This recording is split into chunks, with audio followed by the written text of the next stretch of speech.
Amazon. এটি এত বড় জঙ্গল যার এক প্রান্ত থেকে অপর প্রান্তে যেতে সময় লাগবে 940 দিন।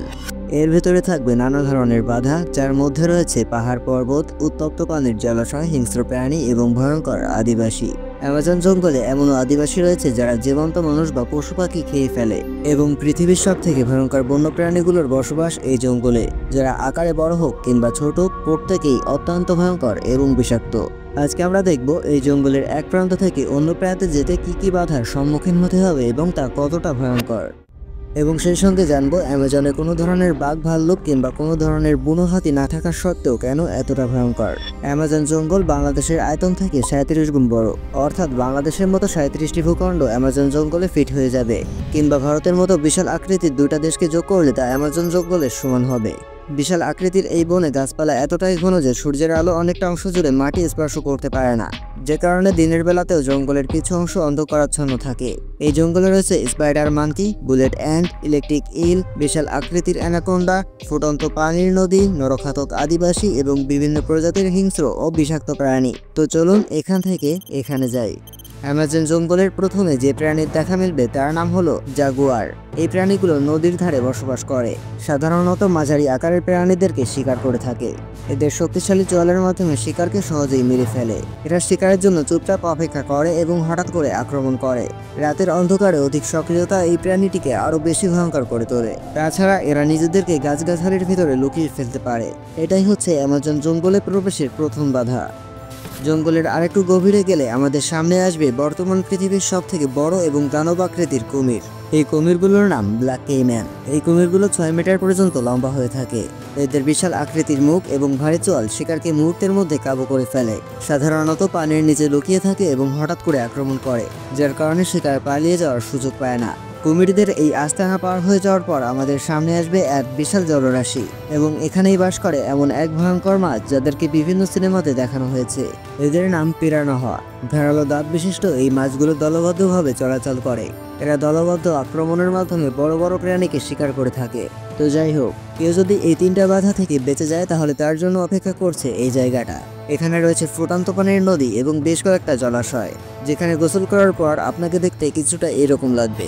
কি বলেন ভাই, গোসল করবেন? চলুন আর একটু গভীরে যাওয়া যাক।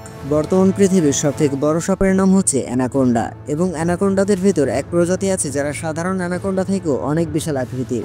এদের নাম হচ্ছে গ্রিন অ্যানাকোন্ডা। এরা একদম ঘন জঙ্গলে বসবাস করে। গ্রিন অ্যানাকোন্ডা পৃথিবীর সবথেকে ভারী এবং বড় সাপ। এরা সাধারণত গরু মহিষের মতো বড় বড় প্রাণীদেরকে নিজেদের শিকার বানায়, এবং সাপ প্রজাতি যেহেতু খুব দ্রুত চলাচল করে তাই এদের হাত থেকে বেঁচে আসা অনেকটা অসম্ভব। তবুও যদি কেউ বেঁচে যায় তবে এবার সে পৃথিবীর সবথেকে বড় আকৃতির ঈগল দেখতে পারবে। অ্যামাজনের গভীরে উঁচু গাছের মগডালে বসে থাকা পাখিগুলো কোনো শকুন বা চিল নয়, এগুলোর নাম হার্পি ঈগল। মাঝে মধ্যে এদেরকে চিতাবাঘ কিংবা অন্য অন্য প্রাণীকে উড়িয়ে নিয়ে যেতে দেখা যায়। এরা বিশ্বের সবথেকে শক্তিশালী পাখি, তবে শুধু আকাশের দিকে দেখলে হবে না, কারণ এই এলাকায় বাস করে বুলেট অ্যান্ট। পৃথিবীতে যত ধরনের বিষাক্ত পোকা আছে তার মধ্যে এই পিঁপড়াগুলো সবথেকে বেশি বিষাক্ত, এবং এরা কামড়ালে সবথেকে বেশি ব্যথা অনুভূত হয়।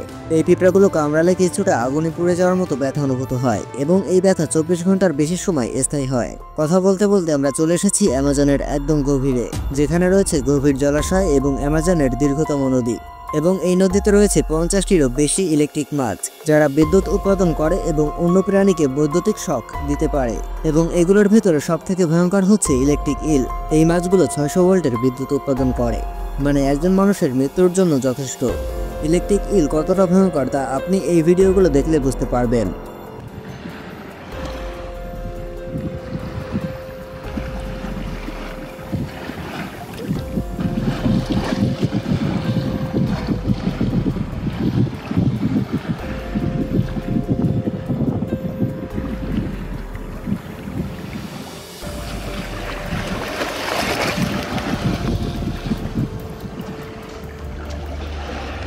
তাছাড়া এই নদীর কাছের গাছগুলোতে বাস করে স্পাইডার মাঙ্কি।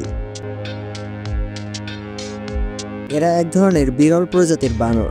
এদেরকে স্পাইডার বলার কারণ হচ্ছে এদের লেজ। অন্যান্য বানরগুলোর লেজ সাধারণত নমনীয় হয়ে থাকে, কিন্তু এই প্রজাতির বানরগুলোর লেজ দীর্ঘ এবং শক্তিশালী। তারা লেজ ব্যবহার করে গাছে ঝুলে থাকতে পারে। হাত পা এবং লেজ একই সঙ্গে ব্যবহার করার কারণে এদের চলাচলের বৈশিষ্ট্য অনেকটা মাকড়সার সঙ্গে মিলে যায়, এবং এই কারণে তাদের নাম স্পাইডার মাঙ্কি বা মাকড়সা বানর রাখা হয়েছে।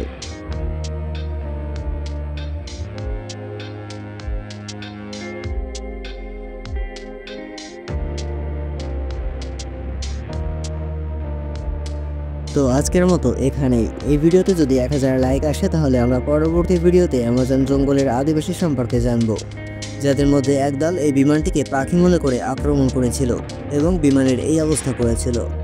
এবং এরকমই সব রহস্য ভরা ইনফরমেটিভ ভিডিও দেখতে চাইলে চ্যানেলটি সাবস্ক্রাইব করে রাখুন।